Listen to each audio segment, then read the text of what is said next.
the final year of the decade, and the last year before we get into our century's very own roaring 20s. And, lest we forget it, fully 10 years on since the global financial crisis turned almost everything on its head and changed our lives forever.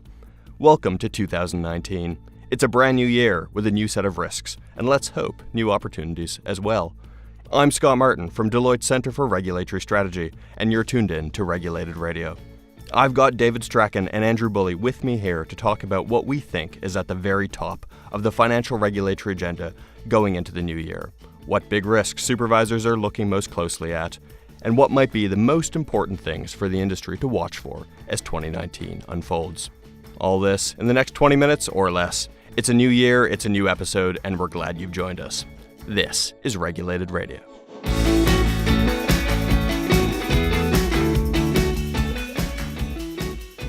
So, the days of 2018 are now well behind us, and everybody now wants to know what the year ahead has in store. If you're watching the markets, the year has gotten off to a bit of a bumpy start. Don't forget, 2018 we saw the FTSE 100 drop by some 12.5%. That's only the largest drop in 10 years, and Eurozone equities didn't fare any better. They dropped by an even more jarring 17% in the same period. If you're watching the world of politics and policy, then you know that 2019 doesn't exactly promise to be quiet either. But if you're thinking about how financial regulation fits into all of this uncertainty, then you've come to the right place. Now we've got a big show planned and lots of ground to cover in it, so let's jump right in. As mentioned, I have David Strachan, lead partner for Deloitte Centre for Regulatory Strategy in EMEA, joining me here to kick things off. David, thanks a lot for coming on Regulated Radio. I'm delighted to be here, Scott. David, when you think about just how far the financial sector has come since the financial crisis, and I mean both the industry and its regulators, what stands out to you as the biggest changes we've seen over that decade? Well, Scott, the financial crisis certainly cast a long shadow over the work the sector has had to do in the last 10 years. That's clear. But I think we also need to recognise that it's a shadow that has begun to fade a decade on now from the events that gave rise to it. Most of the post-crisis policies addressing the prudential stability of firms have been decided. Banks in particular are now much better capitalised, more liquid than they were before the crisis. That means that, at least when dealing with traditional risks, regulators are much more confident today that the sector has done the hard work to be able to weather choppier waters. Now, despite this, a change we've seen much more recently is that regulatory attention is becoming increasingly focused on areas such as culture and governance, the challenges of new technology, operational and cyber risks, and the ability of firms to effectively implement post-crisis regulation while still maintaining a functioning and profitable business model. Now, David, are you seeing any sign that the proverbial regulatory pendulum is starting to maybe lose momentum or even swing back in the direction of deregulation? For me, the comparison with a pendulum is misleading. To the extent it suggests that regulation could return to the place it started, this just isn't going to happen. Might return a bit, but not fully. But I agree that the re-regulating phase is coming to an end, and there are certainly some early signs among politicians, finance ministries and regulators themselves of what I'd call implementation fatigue. That said, regulatory activity is always moving around and responding to new risks when they arise. That's a big theme in the outlook for 2019 as we see the shift towards areas such as climate risks and cyber. Firms are going to have to be prepared to respond to this shifting focus and the new demands that it will place on them, as well as keeping a watchful eye on continuing implementation and, in some cases, remediation work. Indeed. And when you talk about new areas of regulatory focus, we've identified 6 big themes relevant across the financial sector that we're going to talk about today. And one of those themes is a shift from regulation to supervision. Now, these are 2 terms that are often used interchangeably, but there's a clear difference. Regulation is about making rules, and supervision is about monitoring how firms comply with them. So for this, I want to bring in Andrew Bulley, a partner in Deloitte Centre for Regulatory Strategy, to say a bit more. Andrew, welcome to the show. It's good to have you. Well, thank you, Scott. Great pleasure to be here. So why is it that we're saying that there will be a shift in emphasis from the regulation of the financial sector to its supervision in 2019? Well, Scott, we see 2019 as being a very different kind of year from 2018 and indeed earlier years in some respects.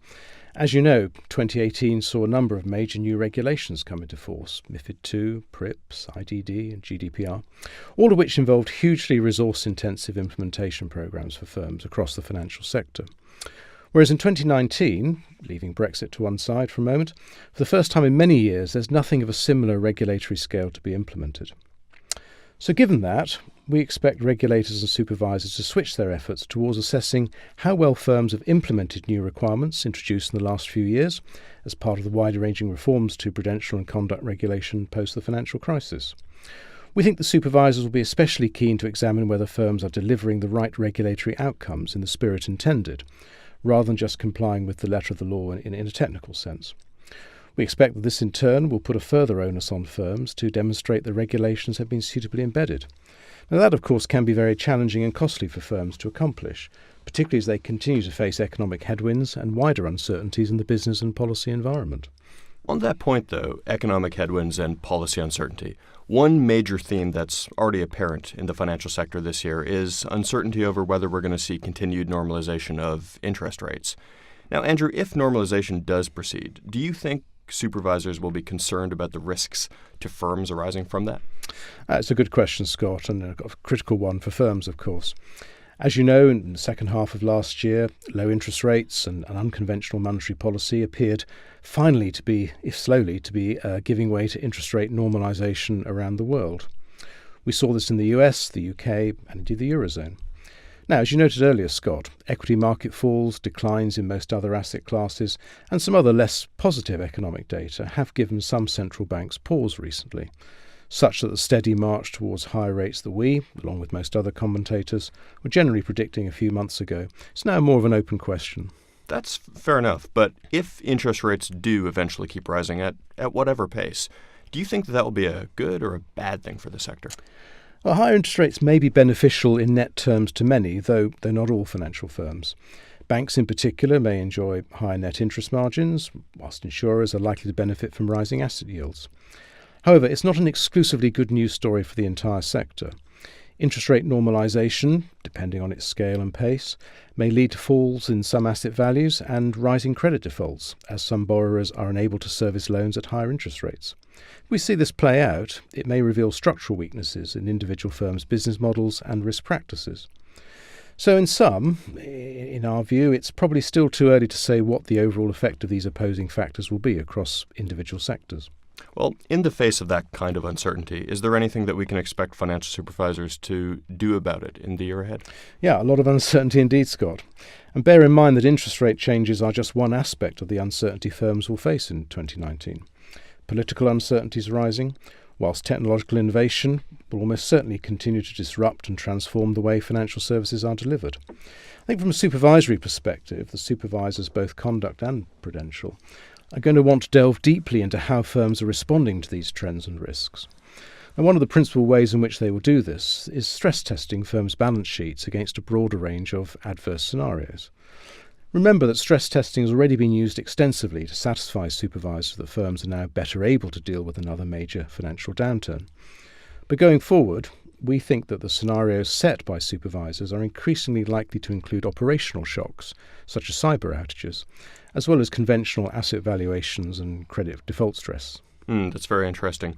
David, I wanted to come back to you because I think no discussion of uncertainty in the world of financial sector policy in 2019 would be complete without a word on Brexit.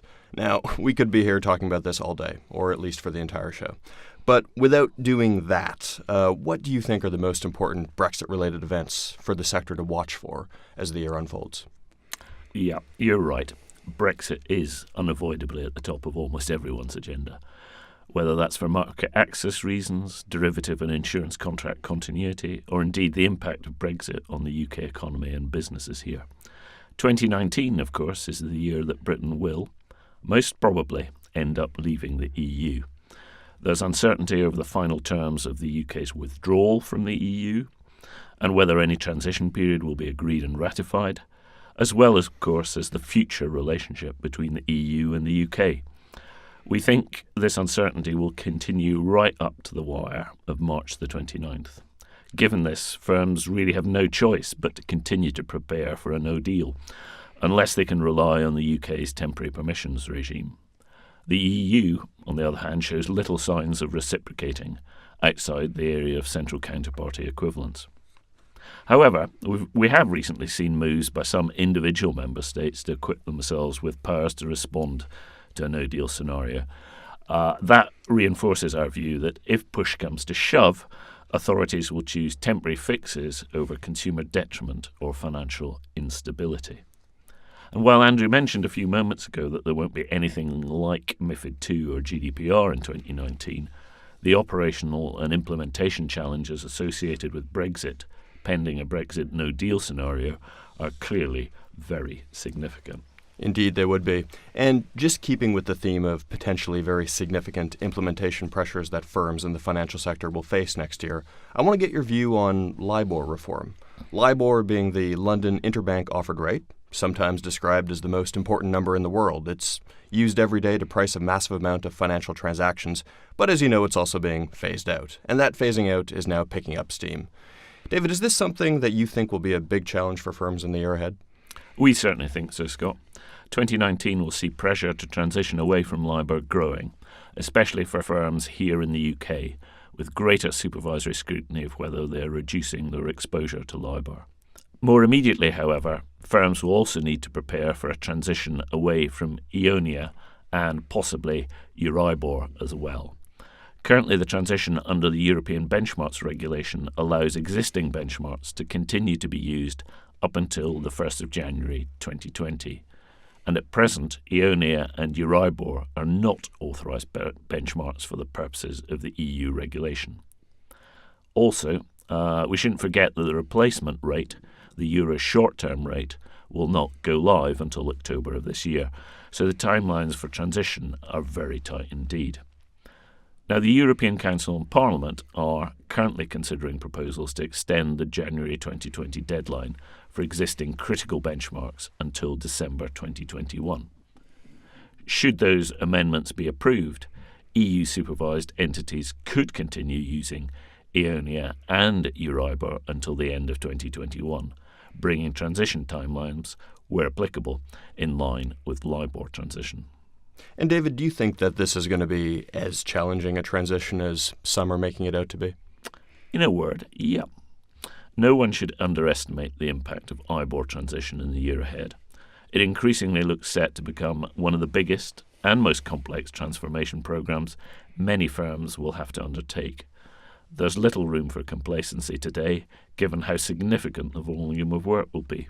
And as you say, very little time left to undertake it.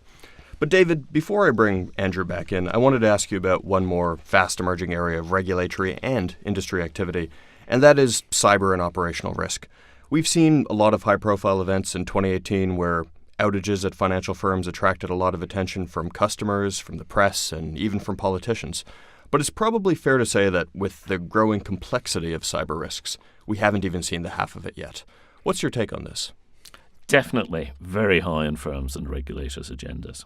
Firms' increasing exposure to both IT and cyber risks, as well as a growing awareness of the harm that these operational disruptions can cause, will see, in our view, regulators scale up their activity in 2019 around what some of them have begun to refer to as operational resilience. And as part of that push, firms will be expected to show that they really understand their risk exposures and have the capability to deal with any potential disruptions, including those caused by third parties that supply them with critical services. But how does a firm go about actually demonstrating something like that to a supervisor? And I ask that because an operational failure or a cyber attack would seem to be quite an idiosyncratic thing that's hard to really anticipate until it actually happens. One way to do this is to run hypothetical but sufficiently severe tests that can be organised or observed by a supervisor. This is something that we're already seeing in testing for cyber vulnerabilities in the UK and some European countries. We expect the use of these tests as a supervisory tool to pick up really quite rapidly in the Eurozone in 2019, following common standards that the ECB set out for them last year. We also expect the G7 to publish international standards on coordinating cross-border cyber risk tests this year as well. All right, so we'll have to watch out for that, as it sounds like there's quite a lot happening around the cyber agenda. Andrew, turning back to you, I want to ask about another major trend that I think, like cyber, most people only expect to become more and more important with time, and that's how the financial sector addresses climate change. What are you seeing there for the year ahead? Yeah, that's right, Scott. There's been a really rapid growth of interest here. Indeed, I think it's fair to say that when writing the 2018 outlook, we, along with many others, underestimated just how quickly this topic would rise up the regulatory agenda.